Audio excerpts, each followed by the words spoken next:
Presenta Dedicar, servicio de acompañantes con planes ideales para todos.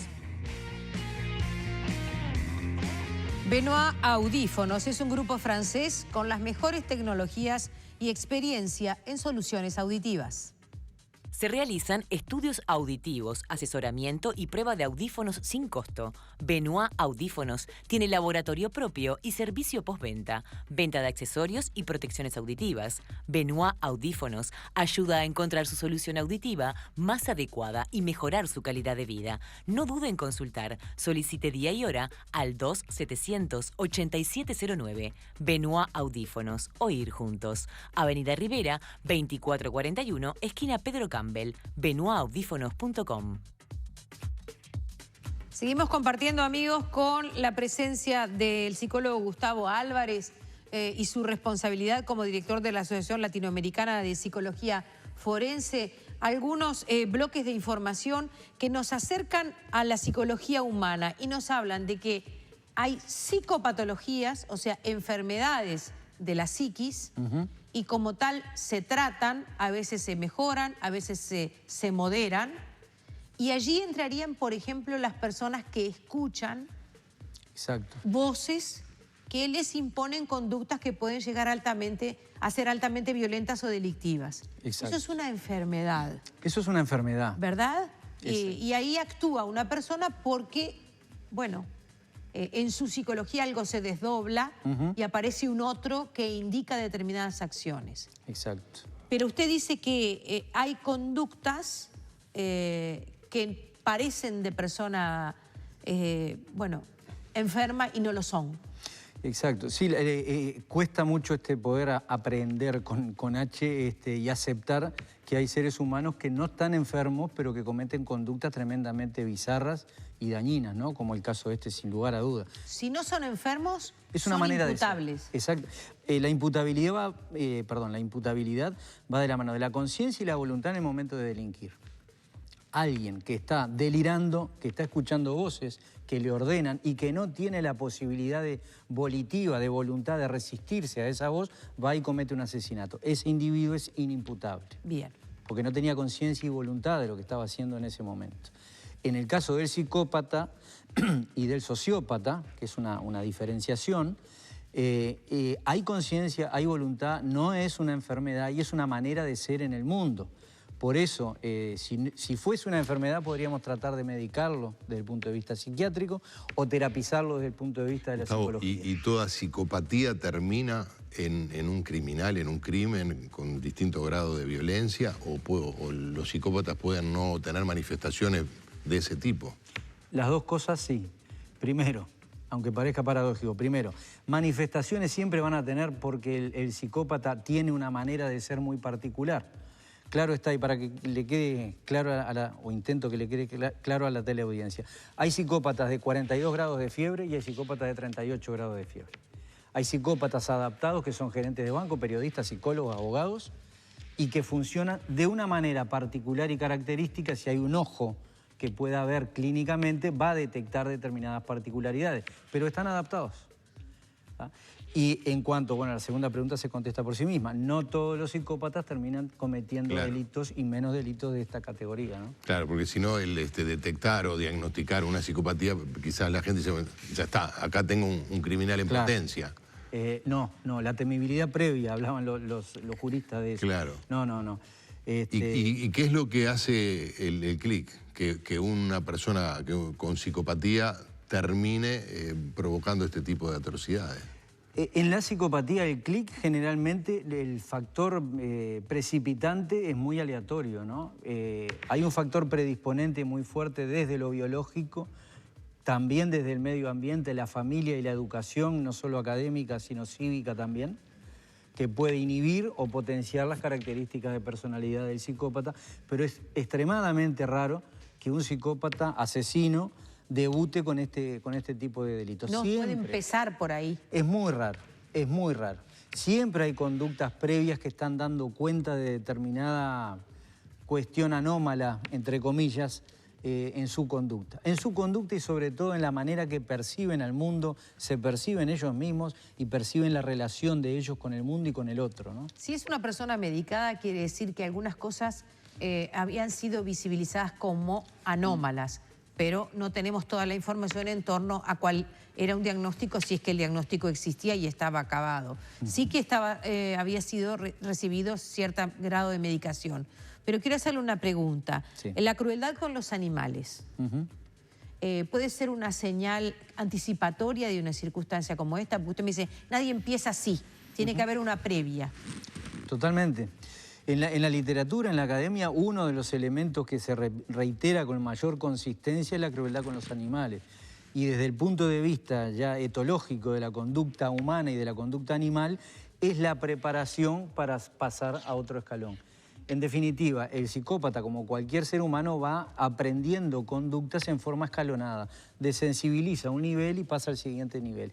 En ese contexto, en ese escenario, es que la crueldad con los animales vendría a ser el escalón previo, muchas veces, no siempre, esto no es matemática, muchas veces del pasaje después al acto contra un ser humano. Existe la posibilidad, ya no de la recuperación, pero pensemos en los casos en los que se convierten en criminales, como el responsable del asesinato de Inti, que son institucionalizados de alguna manera, ya sea en el Vilar de Bo, en la cárcel, en este caso en el INISAC, donde está transitoriamente, pero puede llegar a pasar algunos años.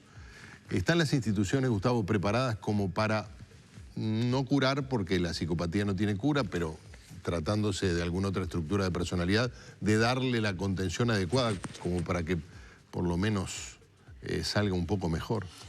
Yo en menores realmente, lo digo, no tengo mayor experiencia. Sí, en cárceles yo le puedo decir que con la situación que tenemos, un 30% brinda las posibilidades de poder reinsertar. ¿Un 30% que de los establecimientos? O de... Sí.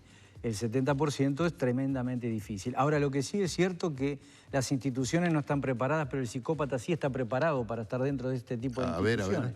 Es el que se adapta más fácilmente, es el que manipula más y el que rápidamente, después de un periodo de acolchonamiento, de encontrar el lugar, ya comienza rápidamente a detectar de qué manera tiene que vulnerar aquí, de qué manera manipular a aquel otro, etcétera, etcétera, etcétera. Y terminan siendo muchas veces los líderes ocultos de una gran cantidad de gente. Claro, porque tenemos gente con delincuentes o criminales con psicopatías de clase alta o media alta o de educación, claro, con muchos años de escolarización. Sí. Y desarrollo intelectual bastante sofisticado, ¿no? Sí, es bueno, porque no da para desarrollarlo, pero es una pincelada.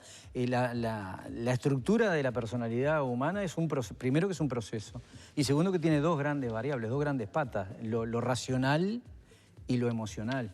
En general, cuando todo va relativamente bien, las dos van acompasando y terminando de unirse en cierta manera en una forma sana.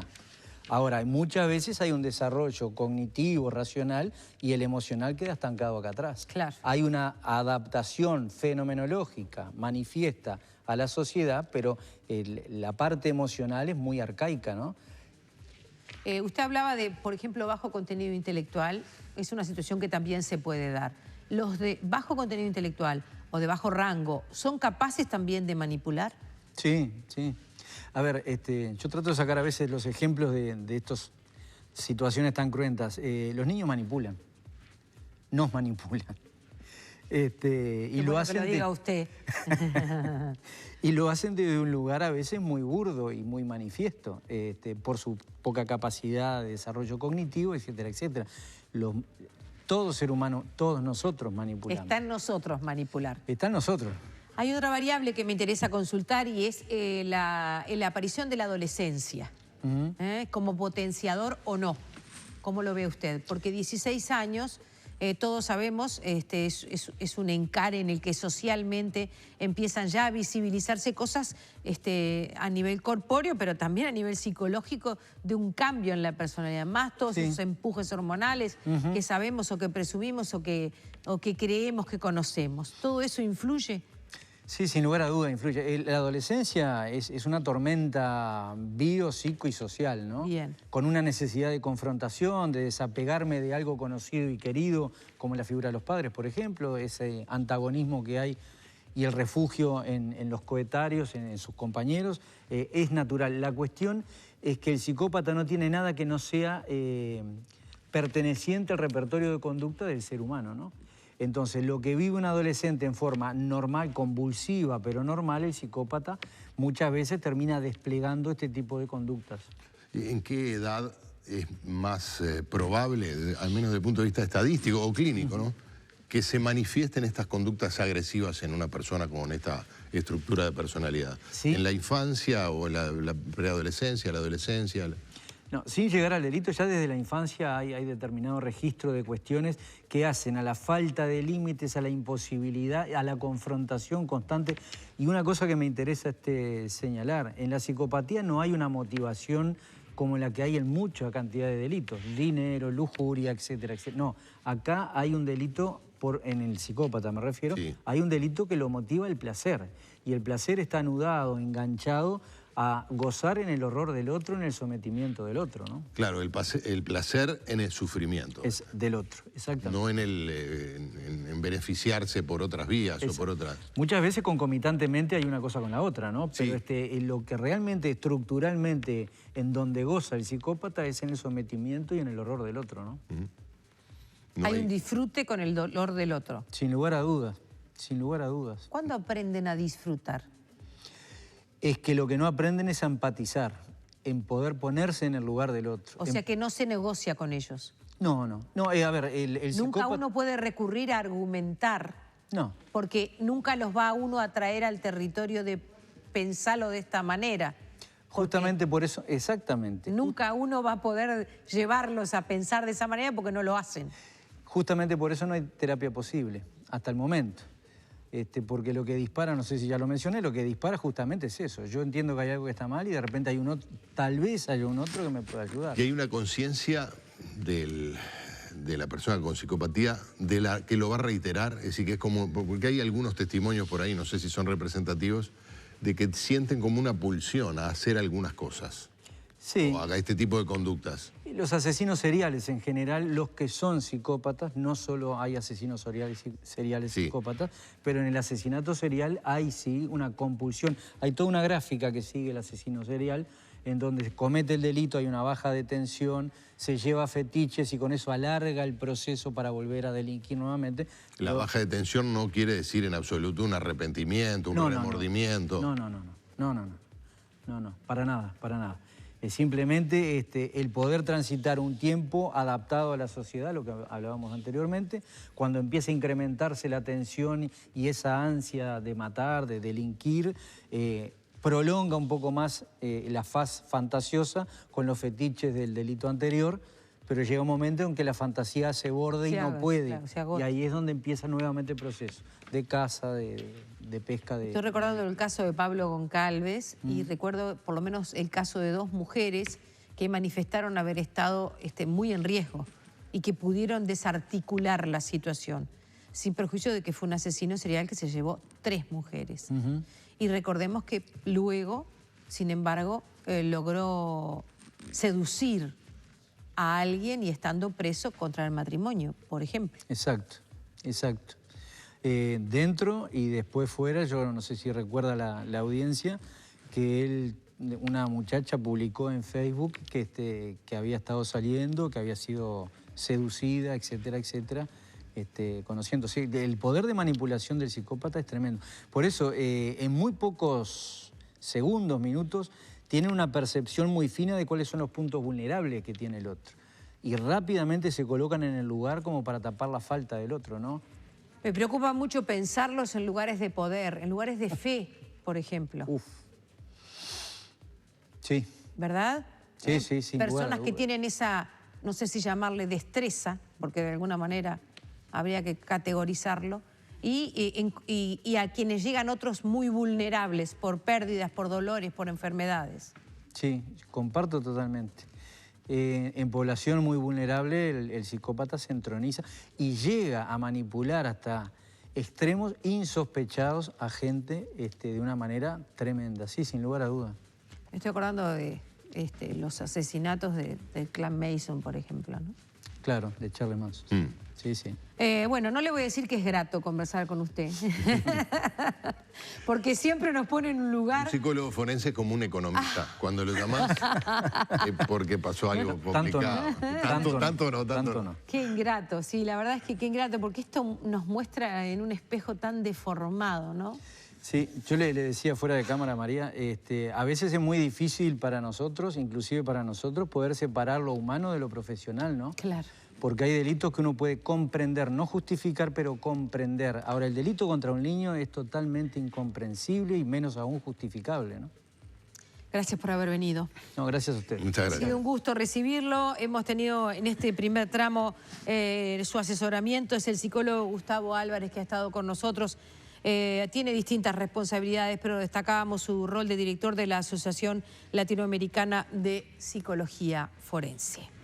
Saber siempre es bueno, aunque no sea grato. Así que muchas gracias por su presencia. No, por favor, gracias a usted. Gracias. ¿Hacemos una breve pausa? Sí, claro, por ¿Y supuesto. justificamos este corazón? Exacto, vamos a hablar de cuestiones del corazón, pero no del que siente, sino del que late.